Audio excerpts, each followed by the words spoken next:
posso fazer a introdução dele então, Lucílio, para a gente começar? Tá, que a Vamos. gente tinha preparado uma introdução e passou aqui. Enfim. Boa tarde, pessoal. Então, o Davi, ele é cientista da computação. Ele começou a carreira dele como desenvolvedor e white hat hacker no mundo das ISPs. Durante seu mestrado, enquanto trabalhava como cientista de bancos de dados de recuperação da informação, ele criou o algoritmo RTDM, foi o coautor da biblioteca open source CMPH e ingressou na Aqua, me corrija se eu estiver errado aí com a pronúncia, que era a startup que acabou virando o Google Brasil. O Davi também trabalhou na Google, liderando diversos projetos relacionados a Search, Mobile e Social Ads. Ele foi um dos responsáveis por levar o Orkut da situação de zero receita até a posição lucrativa. Além disso, ele liderou o projeto Google Pigeon, melhorando a busca em serviços locais para bilhões de pessoas, e foi o cofundador da startup WordSense. Nos últimos 3 anos, Davi ajudou a Log a reconstruir a logística no país por meio do recrutamento de um time de mais de 200 engenheiros e ampliando a atuação da empresa em 30 vezes, criando uma das maiores empresas de entrega expressa do país. Então, vou passar a palavra agora para o Davi. Fique à vontade, viu, Davi? Claro, obrigado, né? Parece bonito assim, lendo em voz alta, né? Na verdade, eu só escrevi um monte de código aí durante esse tempo aí, mas parece um monte de coisa legal aí quando vocês falam mesmo. Mas hoje eu estou aqui para a gente falar um pouco mais da nossa experiência aqui na Log, de como a gente combina um pouco de algoritmos com cara mais de combinatório, né, que eu acho que é o tema principal, com um pouquinho de machine learning e de certa forma, uma reflexão curiosa aqui de como os movimentos que acontecem na academia ao longo de anos, eles tendem a se repetir em escala menor dentro das indústrias, né? Eu que vivi nos dois mundos, eu acho bem curioso ver isso e vou tentar capturar essas ideias um pouquinho na apresentação de hoje. Então, vou compartilhar minha tela aqui com a apresentação.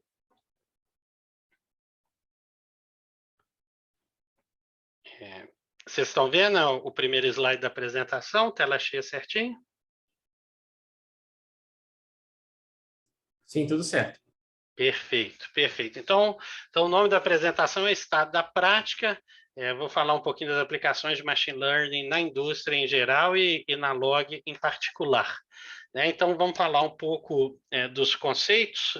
Eu acho que um bocado de gente aqui já entende bem o que é Machine Learning, um pouquinho da história, mas vou tentar complementar também com alguns modelos mentais de como resolver problemas e tudo.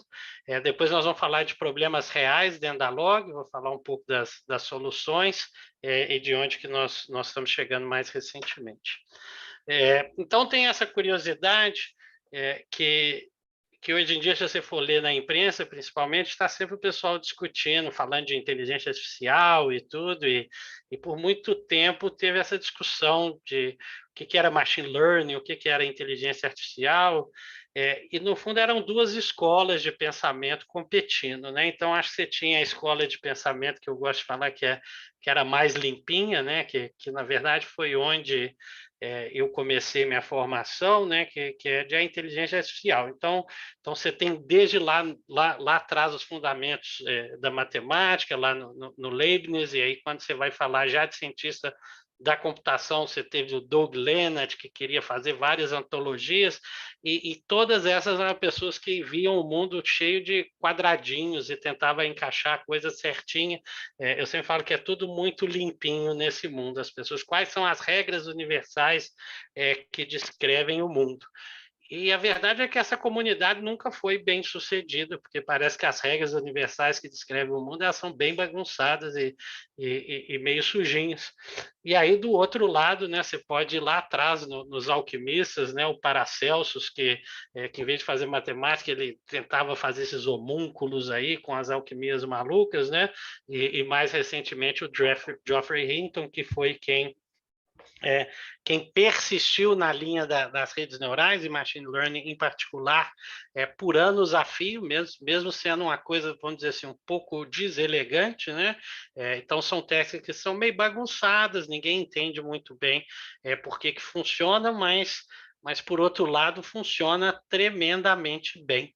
né? Então, acho que ao longo de 20, 30 anos, essas comunidades debateram muito e, de certa forma, a comunidade de Machine Learning saiu um pouco à frente. Acho que agora essas comunidades estão de novo trocando e se retroalimentando, mas parece que realmente a parte de fazer do jeito bagunçado que funciona tem sido mais interessante do que fazer do jeito bacaninha que não funciona, né?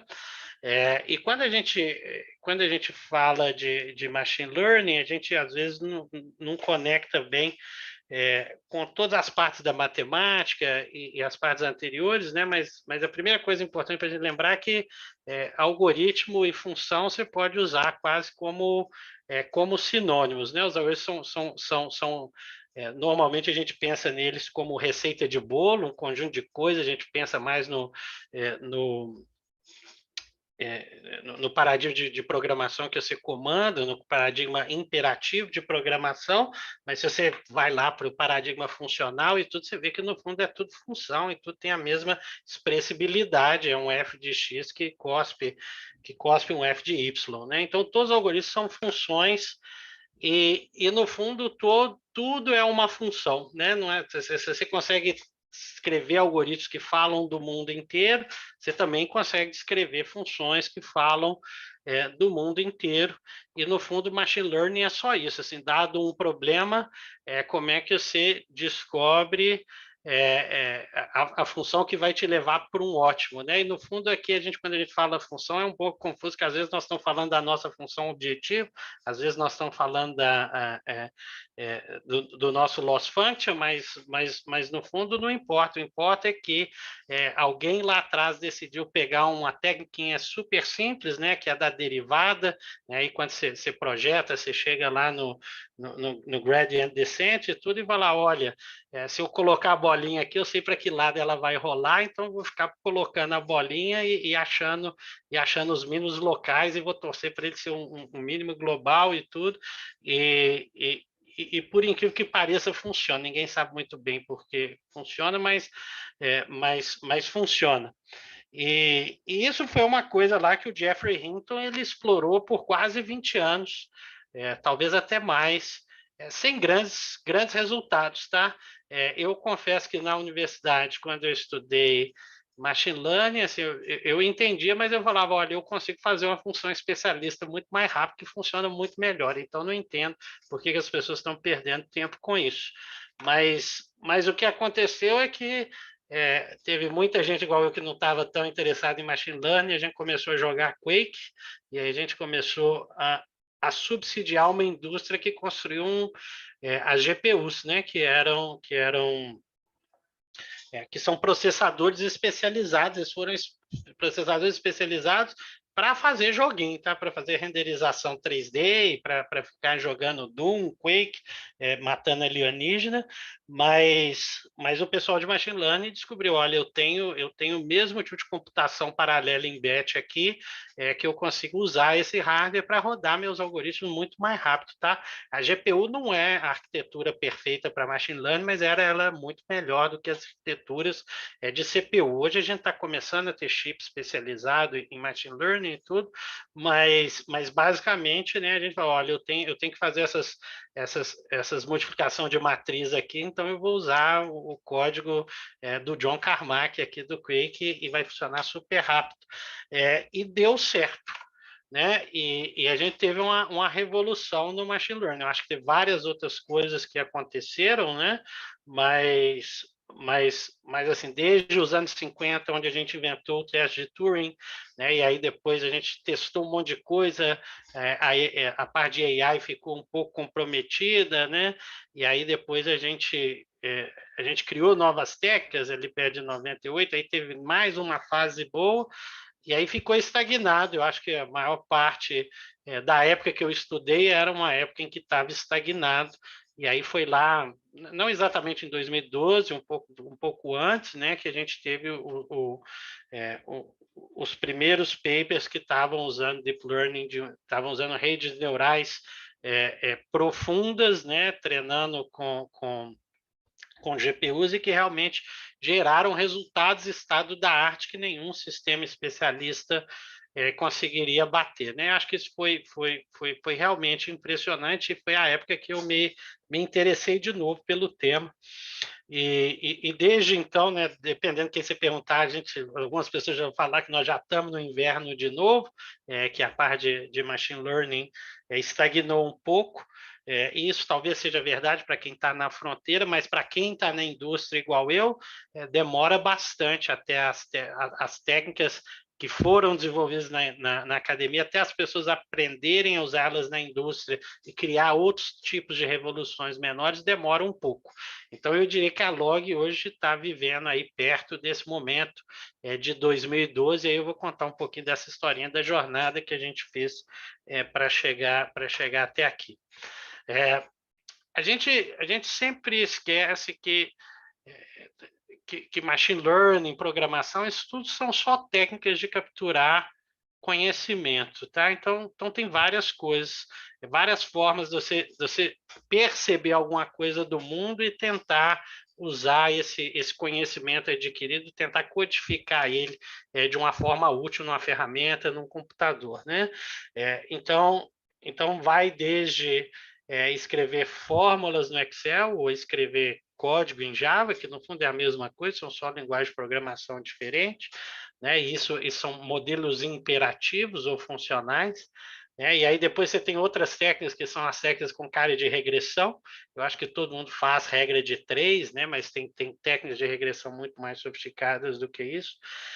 Tem o jeito que era o que eu fazia na escola, no segundo grau, que acho que funcionava super bem, que você só decora as perguntas sem entender nada, e aí você tenta ver quais que são parecidos com o que você tem decorado, e aí você marca A, B, C ou D, funciona bem, eu passei bem no vestibular e tudo, mas você não precisa necessariamente entender o que você está fazendo. E tem outras técnicas ainda, né? Então, quando você vai treinar um cachorro, né? Como você não tem linguagem e tudo, o que você tem que fazer é quando ele faz a coisa errada, bem, antigamente você dava um tapa nele, hoje em dia eu tenho criança pequena, tenho horror a isso, mas você faz alguma recompensa negativa, quando ele faz a coisa certa, você dá uma recompensa positiva, você dá um biscoitinho, né? E aí tem um negócio, e como é que você simula cenário que você nunca viu? Acho que a gente, ser humano, e talvez o cachorro também, a gente tende a gerar essas simulações enquanto a gente dorme, são os sonhos, né? E a gente explora vários cenários e a gente vai convergindo nossa rede aí nesse lugar. Isso é equivalente às coisas que a gente normalmente fala no mundo de machine learning, só que o mundo de machine learning gosta de usar uns vocabulários bastante sofisticados que tornam as coisas um pouco distantes. Mas essencialmente, né, a parte do Excel e do Java, né, de programação imperativa, o que eu vou chamar aqui na apresentação de programming, que para mim é a técnica dos anos 60, essa parte de fazer regressão, né, normalmente com dados esparsos, usando alguma técnica supervisionada, é o machine learning dos anos 80, que era desacreditado, que era o que eu estudei na universidade, eu achava meio bobagem, e aí essa parte de memorizar as perguntas, né, ela tem mais cara do deep learning, né, que é onde os sinais são densos, né, você passa a ter feature engineering por causa da densidade, automática feature engineering, os modelos tipicamente são não supervisionados, e isso que trouxe o estado da arte. E aí, a par do cachorro, você tem aí talvez 2015, 2018, um pouco a parte do reinforcement learning, que normalmente você não precisa de dado de treinamento, você cria um sistema onde você produz o dado de treinamento e ele tem a vantagem de conseguir percorrer caminhos bem complexos de trazer a recompensa de volta, né? Então, isso é o reinforcement learning. Do ponto de vista da indústria, tá, gente? Eu acho que reinforcement learning, eu acho que certamente na academia um monte de gente usa hoje em dia, mas no ponto de indústria, hoje é essencialmente um lugar de marketing. Eu acho que algumas poucas empresas usam de verdade, né? Assim, o Google, eu tive lá, eu converso muito com o pessoal de lá, ainda usa, talvez umas poucas grandes empresas usam reinforcement learning de uma forma realmente efetiva, né? A DeepMind usa para bastante show-off e tudo, mas a maior parte nunca conseguiu gerar um resultado relevante que você não vai fazer com a técnica anterior, que é simplesmente o Deep Learning puro. E como que foi a jornada da Log, tá? Então, eu entrei na Log há 3 anos, né? E aí, quando eu entrei, o que estava lá, que eu estou chamando aqui de 2 years ago, era uma empresa usando as técnicas dos anos 60, que eu acho que é a verdade para a maior parte das empresas de tecnologia no país e talvez no mundo, né? Então, não tinha nada de machine learning, tinha alguma matemática, tinha os algoritmos sofisticados, né, de meta-heurística, que eu acho que o grupo aqui deve ser bem familiarizado, mas que também tem essa cara, né? São algoritmos de otimização discretas e tudo. Então, a gente tinha uma implementação de BRP, usando colônia de formiga, né? Usava muito Excel e tudo. De lá para cá, algumas coisas se transformaram, né? Então, depois que eu entrei, a gente passou aí pelos anos 80, né? Então, a gente passou a substituir vários desses sistemas por sistemas de machine learning mais simples, né? Usando regressão logística, random forest, né? E para alguns problemas, né? Usando scikit-learning, usando XGBoost, que são as ferramentas que o pessoal está familiarizado. E eu diria que já tem 1 ano aí, pelo menos, que a gente já está no 2010, né? Que a gente usa redes neurais em produção para resolver problemas de larga escala, inclusive os problemas que são típicos de combinatórios aqui, né? A gente não usa ainda reinforcement learning, a gente até já tentou algumas vezes, em algum momento, sem sempre alguém tentando usar, mas a gente não teve nenhum resultado que eu te chamaria de relevante ainda, por conta disso. Então, agora eu vou navegar alguns problemas, eu escolhi alguns problemas aqui para falar desses paradigmas, vou terminar com o da log, mas o primeiro problema é como que você multiplica por 11. Então, se você for usar as técnicas dos anos 60 e tiver um programador generalista, ele vai falar, não, o jeito fácil é só se multiplicar um número por ele, você somar o número a ele mesmo 11 vezes, né? Isso é o que, vamos dizer assim, o programador júnior faz, né? Mas se você for um especialista no domínio, você fala, não, em vez de somar 11 vezes o número para ele mesmo, eu vou só separar os dígitos, e aí eu vou somar os dígitos par a par, e aí no final eu vou ter a solução do problema, né? Mas isso tudo são técnicas dos anos 60. Sempre que eu estou trabalhando com problemas combinatórios, de heurística de caixeiro viajante, eu sempre tenho a sensação que eu estou nesse lugar de pegar os dígitos, separar eles e somar, né? Você realmente tem que ter muito conhecimento do problema para você conseguir uma solução especialista razoável. E aí, nos anos 80, se alguém usar a série dos anos 80, para você multiplicar por 11, você cria uma tabela. E aí você põe um random forest para treinar.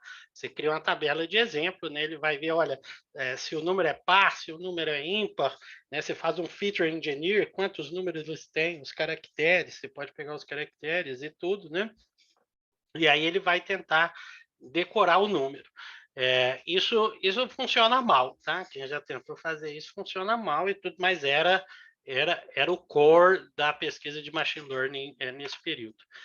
E aí, depois que a gente teve a revolução ali do deep learning, você começa a fazer de um jeito diferente. Você só dá informação para caramba para o sistema e deixa ele aprender. Então, com a série de 2010, um jeito de você aprender a fazer multiplicação por 11 pode ser você só dar um monte de livro para o seu Transformer ler, que é, por exemplo, o que o GPT-3 fez, e o GPT-3 ele consegue fazer aritmética. Você pediu para ele, igual você sentando na aula no primário, né? E aí ele aprendeu tudo de matemática, de aritmética básica, né? Que é a mesma coisa, por exemplo, que o GitHub e a Microsoft usaram para treinar o Copilot, que eu acho que agora um bocado de gente deve estar usando, que é o autocomplete mágico que essencialmente programa para você, né? Mas é esse lugar de decorar, é um super decorador. E se você está em 2020, né, se você começa a usar as técnicas de deep learning, eu acho que de reinforcement learning, eu acho que ninguém fez isso ainda, você vai tentar criar um algoritmo que aprende só com as instruções sem nenhum dado, né? Então, o equivalente aqui de aprender a multiplicar por 11 Usando Reinforcement Learning, você dá os axiomas básicos da aritmética, né? Aqui eu coloquei os axiomas de Peano, e aí ele vai tentar aprender a multiplicar. Ele vai aprender toda a aritmética, mas também vai aprender a multiplicar, né? Outro problema, né? Vamos passar aqui pela história, né? Então, se jogar xadrez nos anos 60, né? Se alguém aqui já programou um engine de xadrez, ou se joga xadrez, vai reconhecer, né? Você fala umas regrinhas simples, você fala o peão vale 1, a torre vale 5, e aí se você for um pouquinho melhor, você fala o peão passado vale 1,5, o par de bispo vale mais do que 2 cavalos e tudo, né? E se você realmente for um especialista, você vai tentar programar todas as regrinhas ali do Steinitz, né? Que é um pouquinho mais avançado, mas o programa que joga xadrez que você vai fazer, ele sempre vai estar limitado pela expressividade dessas regrinhas e pelo seu conhecimento do jogo de xadrez, né? Mas essencialmente era assim que funcionava o Deep Blue e foi assim que ele ganhou do Kasparov, né? E colocou a humanidade num lugar fraco aí.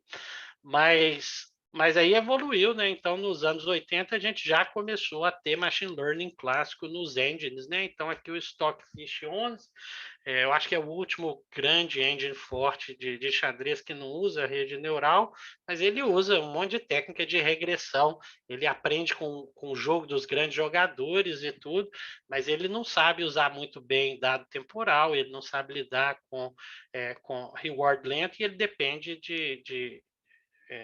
de dados de especialista, né?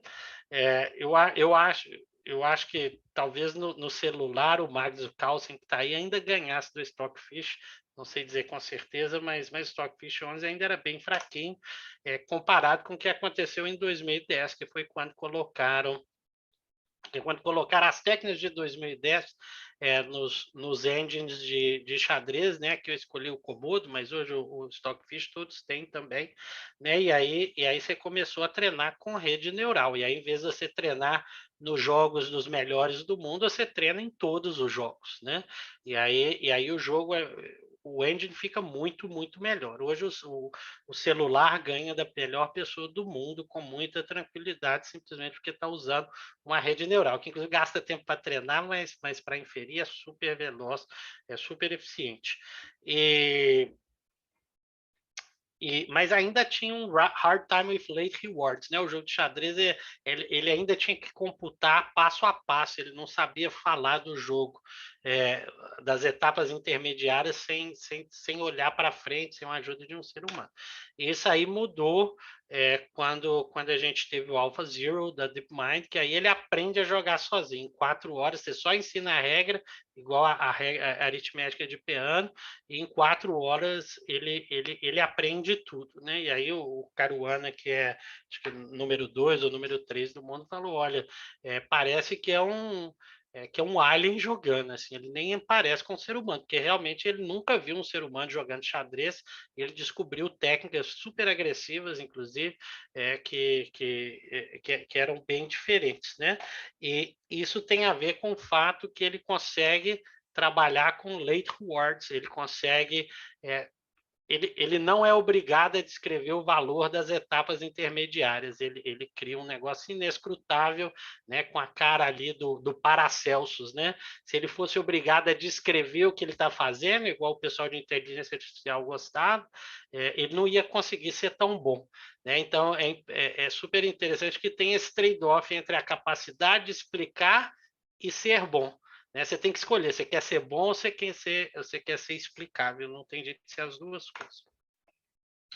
E dentro da log, a gente tem vários problemas combinatórios, né? Que eu acho que é o tema mais interessante aqui, que a gente viveu essa mesma jornada, né? Curiosamente, ao longo de 3 anos. Eu acho que é uma jornada que toda empresa vive, tá? A partir do momento, porque as técnicas vão aumentando de complexidade ainda, né? Mas quando eu cheguei na log, a gente fazia a separação de pacotes, né? Que é um problema, o VRP é um problema clássico, assim, um pouco parecido com com caixeiro viajante, né? Dado um monte de pacote, como que você decide em qual veículo você vai colocar cada subconjunto de pacotes de forma a minimizar a distância percorrida desses veículos, né?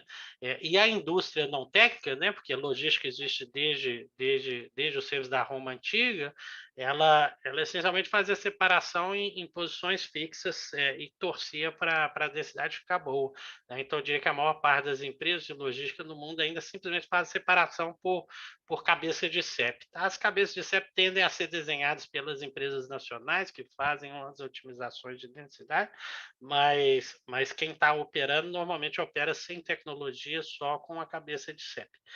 A Log, como nasceu como empresa de tecnologia, ela começou tentando resolver o problema de VRP. Ela falou, não, eu vou ser uma empresa melhor do que todas, porque em vez de separar por CEP, eu vou resolver esse problema aqui, que é NP-hard, ninguém vai saber e tudo, e que vai ser super bom. E era uma meia-verdade, tá, gente? Era uma meia-verdade.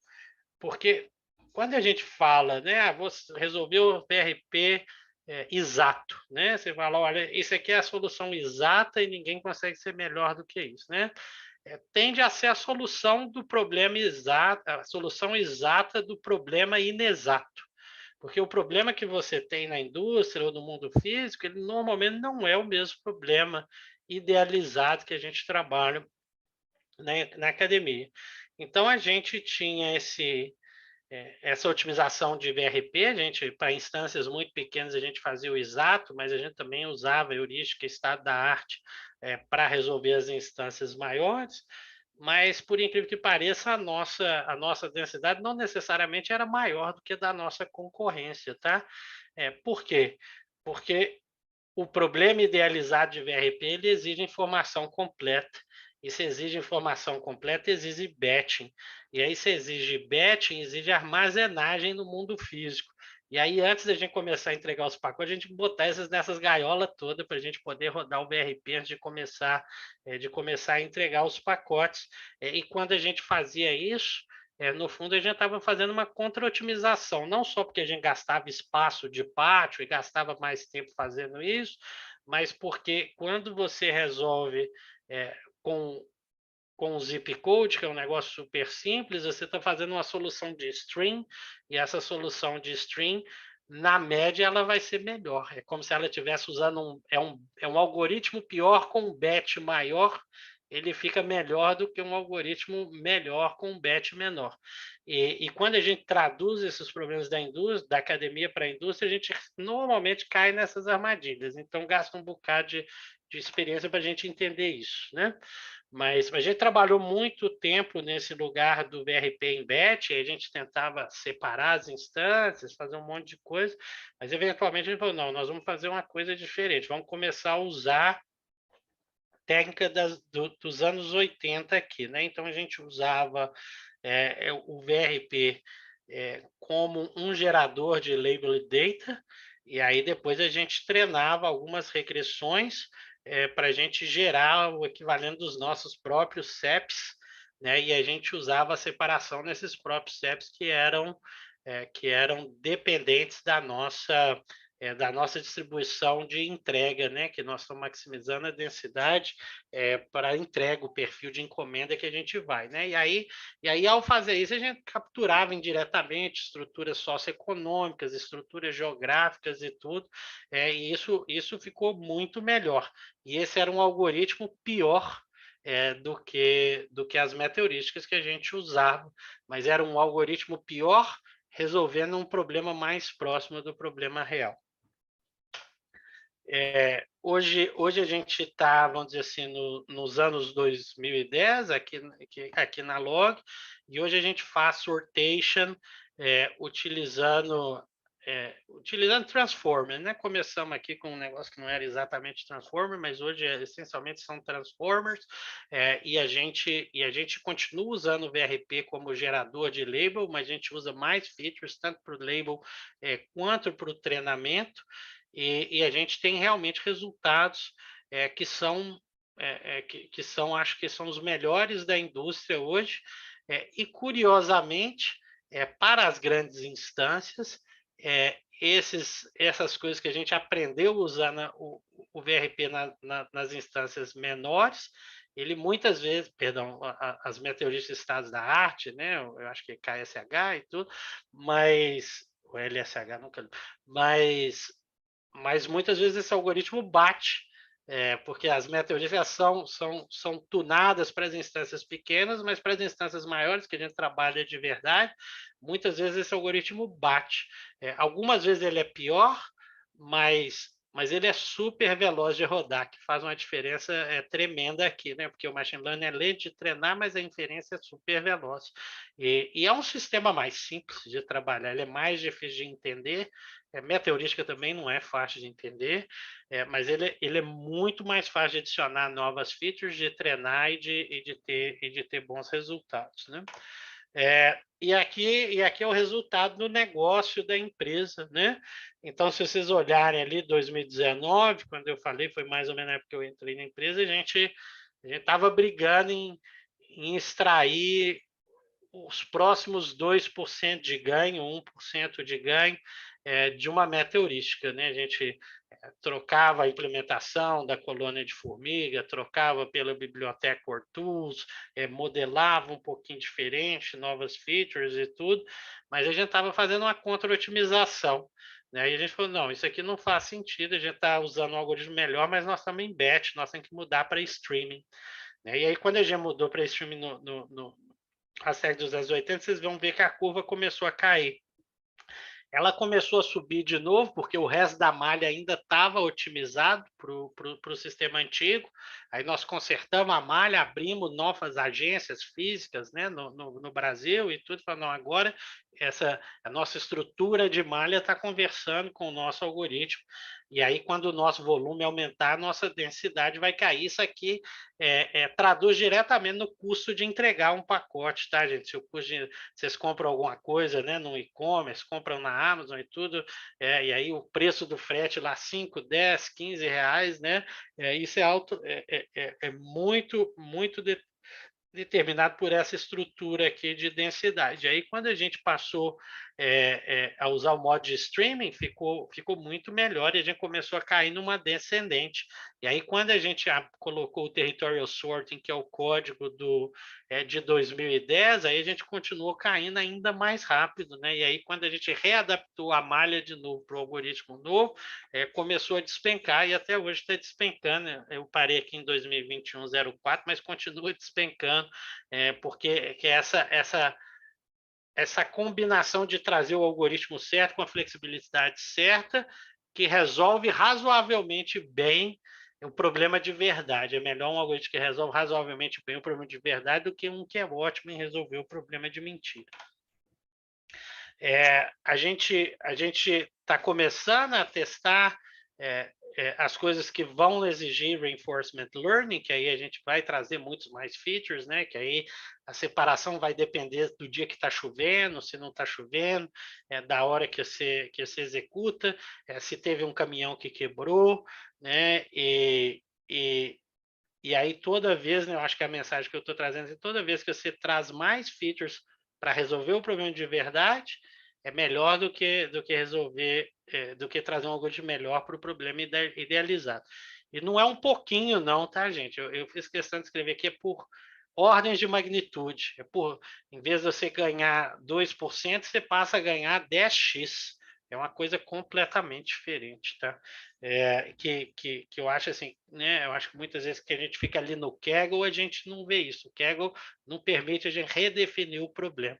E redefinir o problema tende a ser muito mais importante do que extrair a última gota de otimização do problema errado.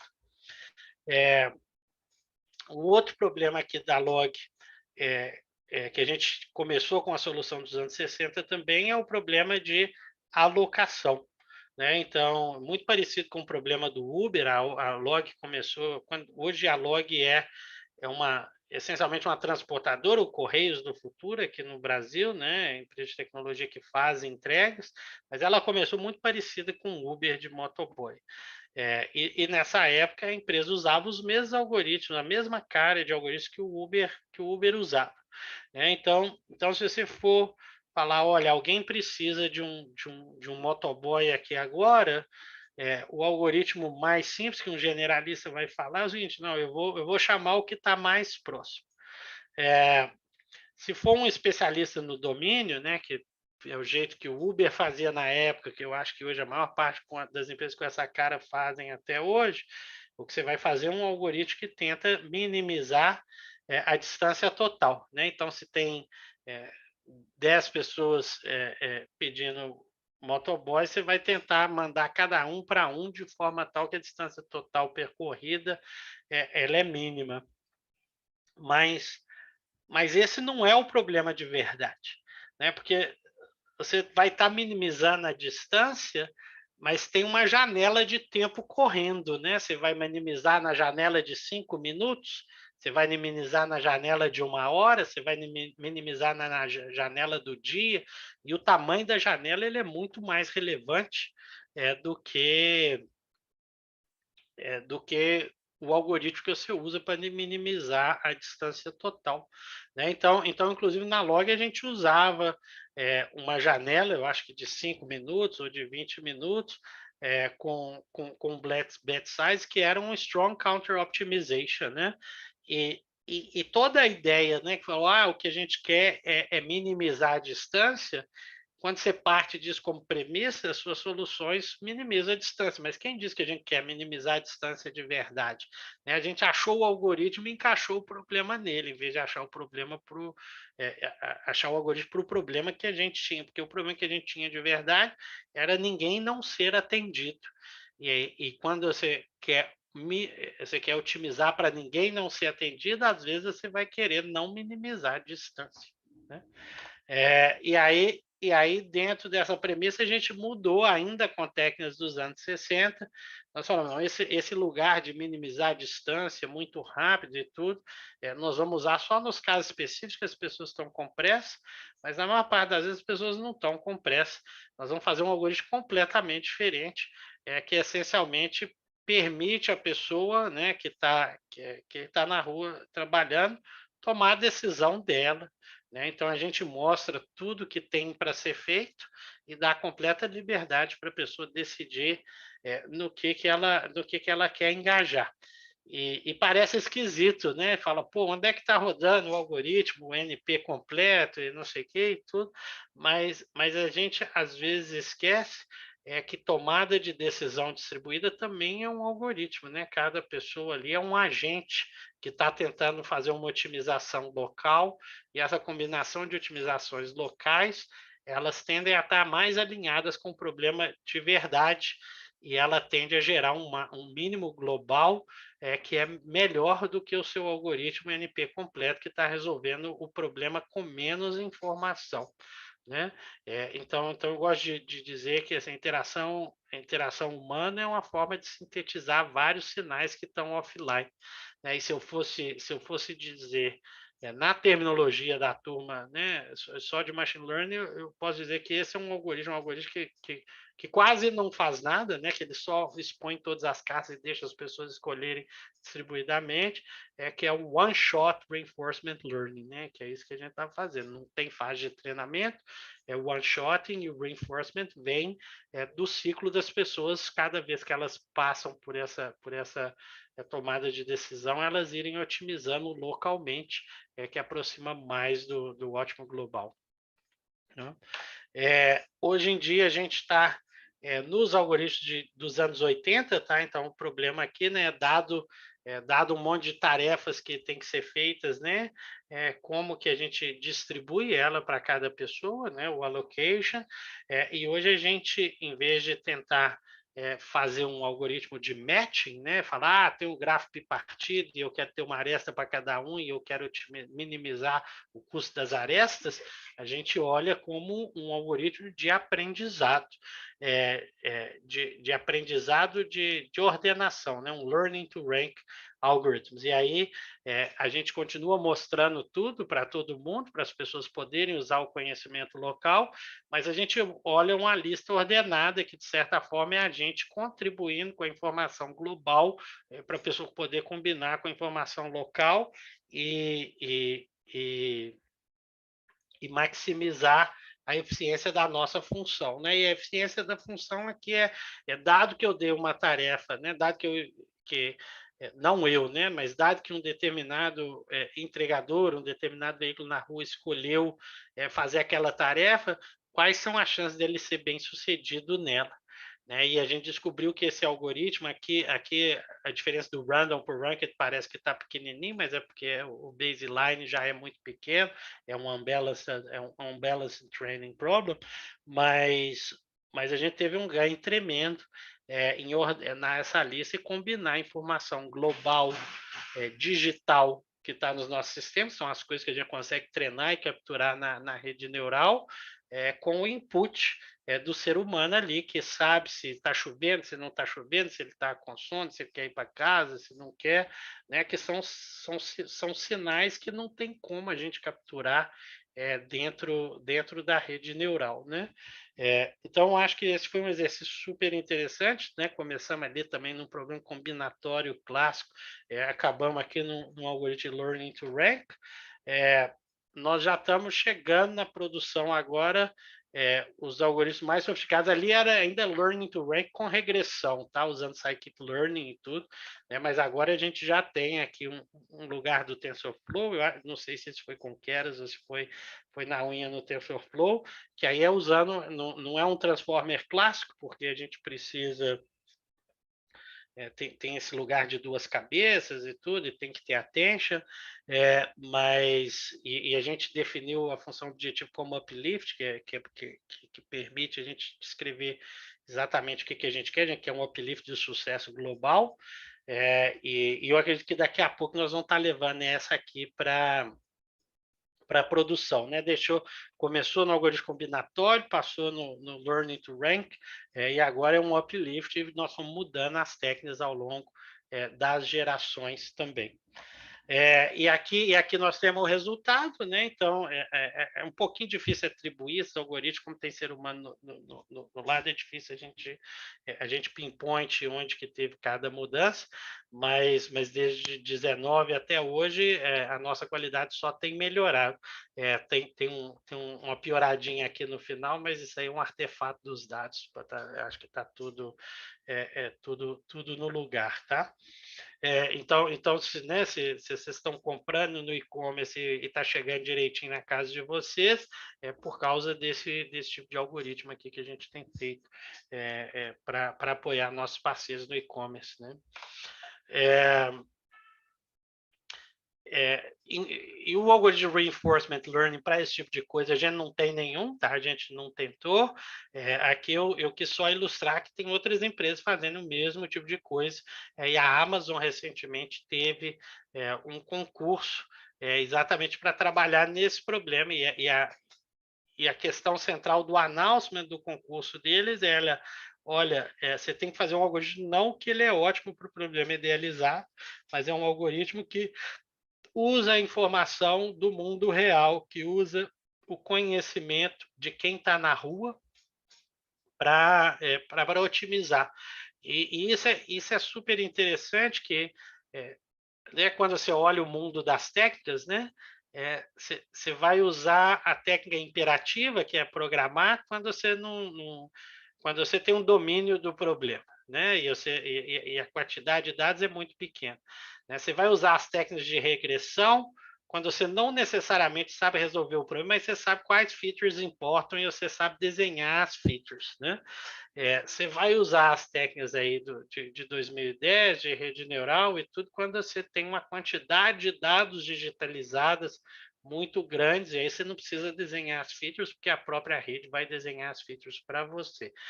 Mas ainda existe uma quantidade enorme de problemas que a maior parte dos sinais não está no mundo digital, né? A gente não consegue comunicar ao computador a respeito das coisas da mesma forma que a gente não consegue comunicar para o cachorro o que a gente quer que aconteça, né? A gente tem que ir no lugar do biscoito, a gente tem que ir tateando para ver se a função melhora, né? E aí o reinforcement learning tende a ser uma técnica muito poderosa para você ser capaz de capturar sinais que não estão digitalizados. Na prática não funciona, tá, gente? Na prática não funciona porque o feedback loop tende a ser muito lento. Só funciona quando você consegue construir um simulador, né? Por isso que funciona no xadrez, por isso que funciona nesses ambientes sintéticos, né? Mas dado que você tem um simulador, eu acho que a comunidade hoje em dia tem falado de self-labeled data, né?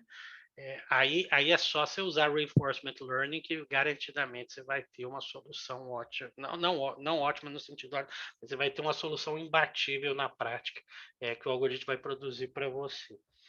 Mas são poucos os problemas que a gente consegue modelar assim, né, na realidade. Davi, só te interromper rapidinho, tem uma Pode. pergunta aqui sobre esse slide. O professor Teobaldo perguntou como foi o resultado desse desafio que você falou ali agora. Como que foi o quê? O resultado do desafio.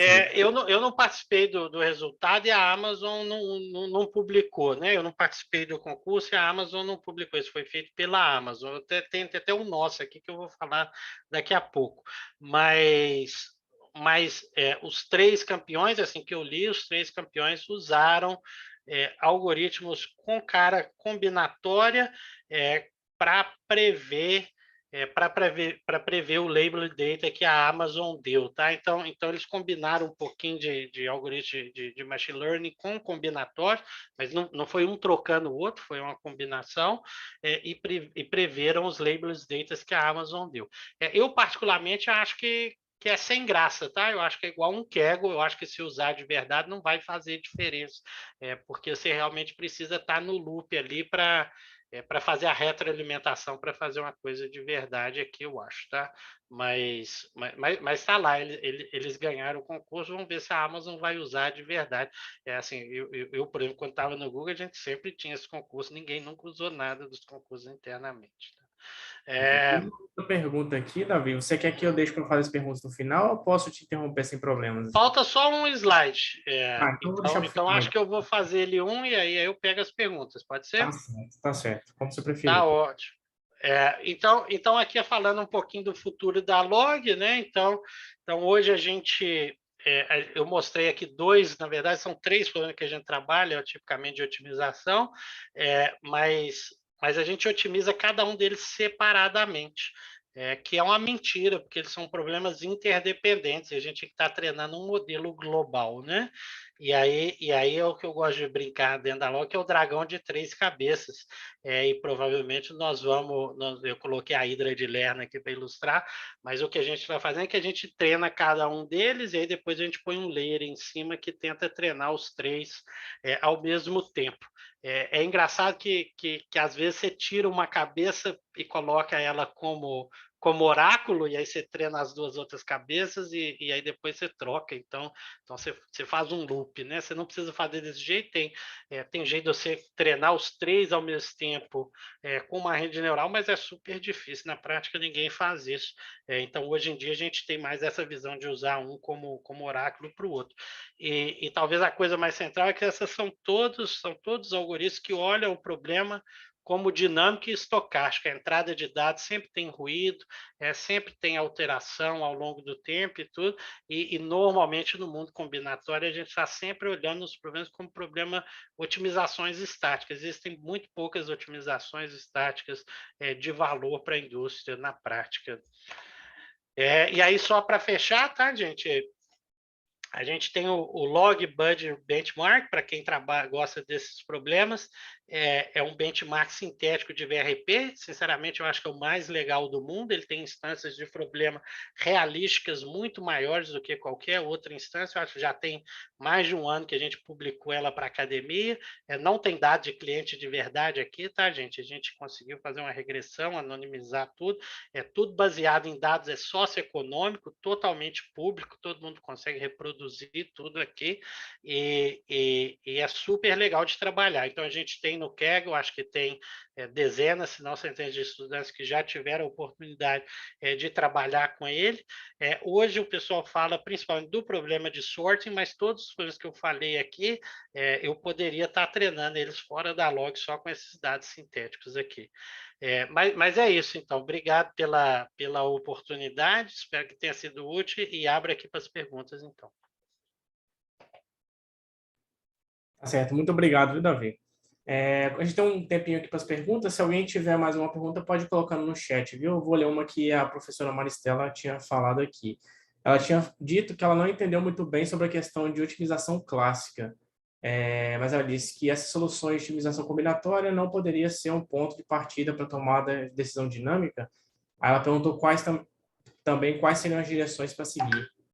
A super pode, tá? Então, na verdade, você pode utilizar, né, uma otimização combinatória estática e depois tentar adaptar ela para ser dinâmica, né? Tentar fazer pequenas modificações, mas o que a gente faz aqui é que a gente usa elas para fazer bootstrap dos algoritmos de machine learning, né? Então a gente primeiro treina o algoritmo de machine learning para tentar copiar essas soluções, né? E aí depois a gente usa os features, os embeddings que a gente derivou dali para modelar o problema dinâmico. Então super conversa. Eu acho que é particularmente difícil diretamente mudar esses algoritmos combinatórios para serem dinâmicos, mas ele sempre vai ser um componente da solução dinâmica. Certo, certo. Tinha uma pergunta também do professor Gilberto, só que eu não entendi muito bem. Ele colocou anos 60, mas não sei se ele estava perguntando sobre um slide específico. Gilberto, tu quer Eu falar? chutei, mas... Bem, vai lá. Se tiver aí, pode perguntar. Não, era sobre o comentário do professor Eduardo Schroeder, que tinha dito que a técnica que ganhou o concurso. 100% otimização clássica, exatamente. Então, aí é a técnica pura dos anos 60, exatamente. Beleza. Legal. Tem uma pergunta também do Antônio Augusto, que ele perguntou se as melhores soluções conhecidas do benchmark estão disponíveis no site. Lá de vocês. As melhores soluções... Você mostrou agora. A gente tem as melhores soluções conhecidas para o problema. Eu acredito que tem assim, para o problema definido ali, que é o problema de VRP, que é só próximo do problema de verdade que a gente resolve dentro da log. O Eduardo Show perguntou aqui anos 60, né? Assim, é a idade da técnica, né? Lógico que os algoritmos que ele usou aqui são algoritmos super recentes, né? De 2010 e tudo, mas são 2020 e tanto, eu tenho certeza. Mas são algoritmos que usam que usam técnicas de otimização, né? Não são algoritmos de regressão, são algoritmos essencialmente de matemática que eu tomei a liberdade aqui de falar que são algoritmos que têm evoluído desde os anos 60. Tá. Eu tenho uma pergunta, Davi. Você pode voltar, por favor, lá no slide 29? Eu acho que era 29, que tinha um gráficozinho. Pronto, esse daí. Eu estava vendo que no eixo Y estava o número de tentativas, primeiras tentativas que não deram certo, né? Vocês sabem mais ou menos o porquê que isso acontece, o horário que tenta fazer? Vocês tentam considerar, tipo, já que estão utilizando algoritmos de aprendizado de máquina, vocês tentam considerar algum tipo de histórico daquele cliente para ver, por exemplo, se de manhã é melhor entregar para ele, se de tarde também, para embutir isso no algoritmo, nas decisões?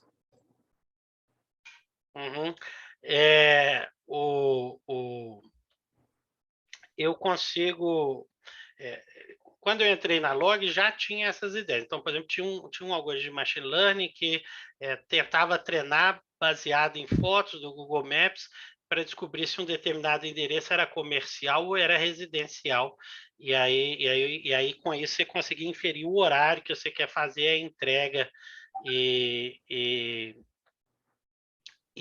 a gente usava esse tipo de feature e tudo, eu acho que de vez em quando ainda aparecem essas ideias, mas aqui esse algoritmo específico, esses ganhos específicos aqui, eles têm muito mais a ver com a gente escolher a pessoa certa. E sem entender por que ela é bem sucedida, né? Então, em vez de a gente tentar fazer o feature engineering, nós estamos tratando aqui com a caixa preta e a gente só faz mais o exercício de falar, olha, nessa região aqui, esse indivíduo aqui que tipicamente está disponível, ele tem uma taxa de sucesso maior, né? E aí tem sinais como hora e tudo, mas é muito indireto, né? Muito indireto. A gente começa a atingir esse objetivo. as coisas que a gente consegue explicar, normalmente elas são mais legais. Mas extrair o resultado delas tende a ser mais difícil do que extrair o resultado das coisas que a gente não consegue explicar aqui. O professor Eduardo aqui está dando uma aula aqui para mim. Obrigado, professor Eduardo. Estou tentando aprender aqui, né? Lógico que essas coisas aqui são todas super antigas, né? Vamos dizer aqui que aqui são os anos que as coisas foram um pouco mais moda, talvez, ou são... Não sei dizer, mas eu posso ter sido infeliz aqui, né? De forma alguma eu tô querendo dizer que uma técnica é superior, é diferente da outra e tudo. São técnicas complementares e ficam se retroalimentando o tempo inteiro. Tá certo, obrigado, Davi. Mais alguma pergunta, pessoal?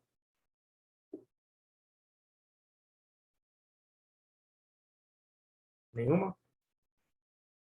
Tá. Então, muito obrigado, viu, Davi? Foi uma excelente palestra, gostei bastante. Acho que o pessoal também estão te parabenizando aqui no chat também, acho que todo mundo gostou. A gente chegou a ter um público aqui bem grande, eu acho que em algum momento tiveram quase 60 pessoas, então deu um número bom aqui, né? Então, muito obrigado, viu, gente? Agora a gente vai ter, deixa eu ver aqui na programação, os minicursos, então quem está participando do minicurso podem ir para as salas, respectivas salas. Muito obrigado, viu?